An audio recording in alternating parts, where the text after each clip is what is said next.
Welcome back to another episode of the School of Preparedness.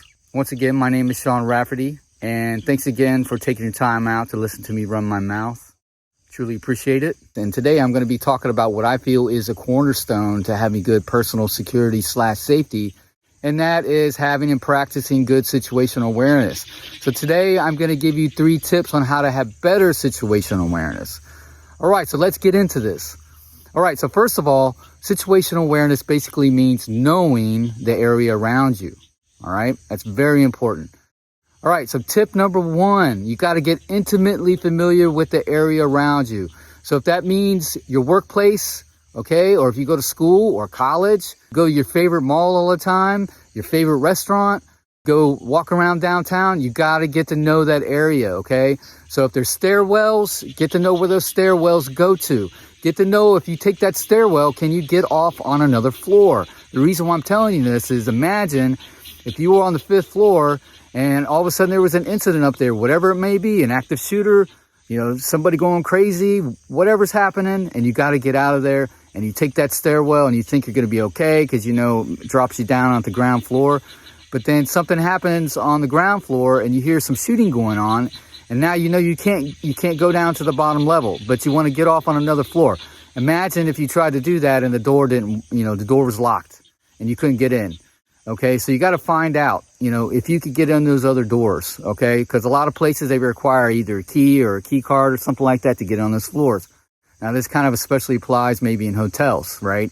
Especially in office parks. So you got to get to know that. Know where your exits lead. Same thing. Imagine if you're trying to get out of there with your family and you see a big red exit sign and you take it and then you have no clue where you're at, especially if there's a lot of stuff going on, dangers about, bad guys are running around, and you're trapped in an area where you have no idea where you're at and you can hear bad guys around. So you got to know where your exits lead to, all right? So the best way to do that is get lost in your building, get lost in your school, get lost in the mall. Go just take some time out whenever you're there and figure it out, okay? Walk around, get lost, okay? That's the best way to do it. All right, tip number 2, okay? Know the surrounding area. So know the area around, your workplace or your school, the mall, whatever, just in case you got to evacuate from that area and you got to get out of there and you're on foot, okay? And you got to get out of that area and you're trying to get away, okay?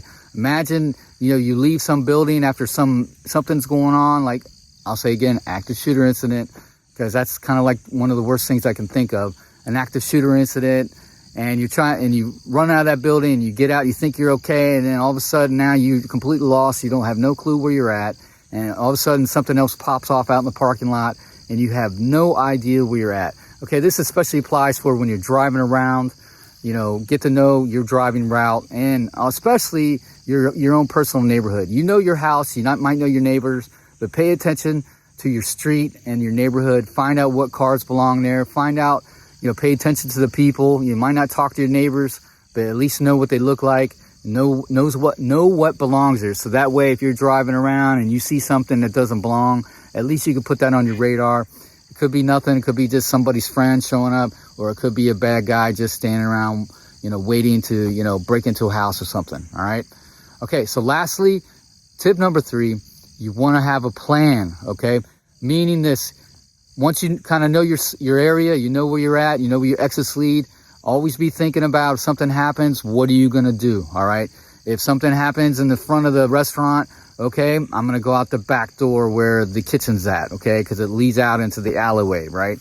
Or if I'm on the 3rd floor and something happens over here next to the restroom in the front of my office space, okay, I'm gonna go out the back because there's an exit door and a stairway that leads all the way down, and I do have a key card that gets in or whatever. Or if I take this exit, okay, I know it's gonna pop out in a parking lot, where my car's at, so if I have to get out of there. So have a plan, always be what if in it, okay? Especially important when you're in a public area where there's a lot of activity going on. Play the what if game. It's very important. It's like mental training, okay? So once you combine all those 3 tips together, you're definitely going to have good, better situational awareness. So thanks for taking your time out to watch this video.